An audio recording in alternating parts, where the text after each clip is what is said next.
Hello friends, it is Sandy with Crafty Stamp Co. And today I have a card I created with the new September 2026 Crafty Crew Kit. I absolutely have loved playing with this kit. It is just, oh, it's so cute. So this particular card, I combined the two stamp sets that come in the kit. The one stamp set is Unicorn Slumber Party. And I've got my little meadow from that. And I also, just meadow from that particular stamp set. And then I have the Unicorn Party Snacks stamp set. And that's where I got my little cupcake, my little soda, and my little donut, along with the sentiment on here. I used the pattern paper in this kit, and guys, the pattern paper in this kit is just yummy. It is so pretty. There's so many pretty designs in it. So I've actually got two different colors of paper here. This kit is available for pre-order from August 1st through the 15th. Shipping date is September 5th, 2026.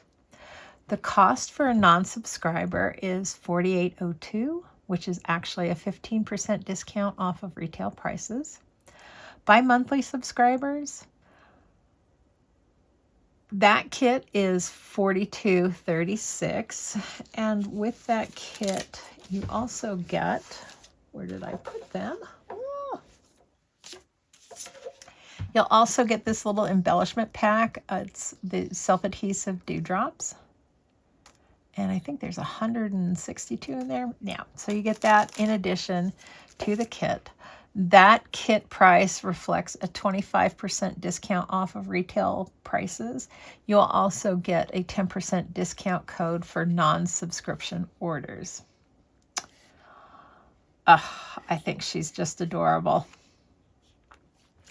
All right, let's get started.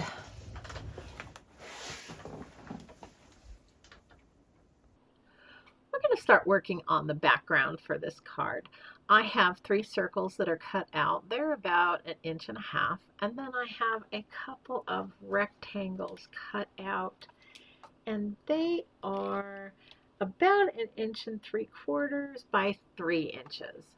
I'm going to take one of my blending brushes and I'm just going to dust up the edges, and at this point I still have enough ink in my brush to get that lilac color dusted up, but then on my darker purples I do need to pull out my Distress Oxide ink and use my brush along with the ink to dust up the edges on that second rectangle and the 3 little circles.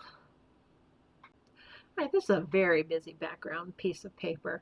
It is cut at 5.5 by 4.25, which is the A2 size.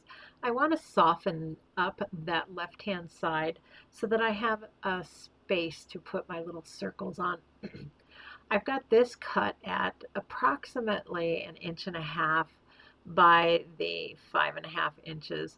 I'll go ahead and line up those edges and corners along the left side of that card and glue that down. I want to make sure I get my circle spaced evenly on this skinny tab that's on the left hand side. So I'm going to lay them out first, and how I'll do it is I will figure out exactly where that top and that bottom one need to go so that that center one is spaced equidistant or equally in between those two. Once I get that figured out, I will glue those down also. I have my sentiment stamped on a little piece of white paper, and I have dusted up those edges with a little bit of that purple ink also. And I have another piece that kind of trims out that little sentiment and gives it just a little bit more dimension and interest. I'm going to glue my 2 rectangle pieces in that upper area that's kind of blank on the pattern paper. Now, the reason I am doing this is that pattern paper is very bold, which I love, and it's very colorful, but that's where Meadow's going to be. And I think I really need a little bit of a barrier between all the action of that pattern paper and her and Meadow. I mean, I've spent the time coloring her. I definitely want her to stand out because she's the star of our show on this card. I pretty much always have two things on my cards, and that first thing is dimension. So I am going to use foam squares to pop up my little cupcake, float, and donut on that left-hand side. I will also pop up my little tab that's got the sentiment, and of course Meadow will also be popped up. Now you'll see me using liquid glue on top of the foam squares, and I do that for two reasons. First of all, I think the climate in Colorado is dry, and sometimes I have a hard time with getting those foam tabs and double-sided adhesive to stick real well. I think after a period of time that it just dries off and then my pieces fall off. The other reason I use liquid glue is that it puts a barrier between the foam tape and the paper that I'm going to be applying my little image on. And that allows me to, well, just a little bit of wiggle room so that I can get my pieces placed on my paper and kind of move them around until I get them just in the right spot. And then of course the glue and the adhesive work together and it is a permanent fixture, so to speak. The other element I usually have on all of my cards is a little bit of bling. So in the subscriber kit, you will get this little embellishment sheet. And I'm going to take just a few of those and put them on the little rectangles around Meadow because I want her to stand out and I want the eye to be drawn directly to her because she's just so cute in her little unicorn onesie. So I'll get those adhered to my card and then we'll move on. Now that I have everything exactly where I want it on this card front, I need to put it on a card base. My card base is cut to 5.5 by 8.5, and then I will score it at 4 1/4 and then fold it in half. I'll use my score buddy to help me get that placed in half, and then I'll follow up with my bone folder. Also, you'll notice I do have my logo on the back of my card bases just because I make so many cards that it just makes sense.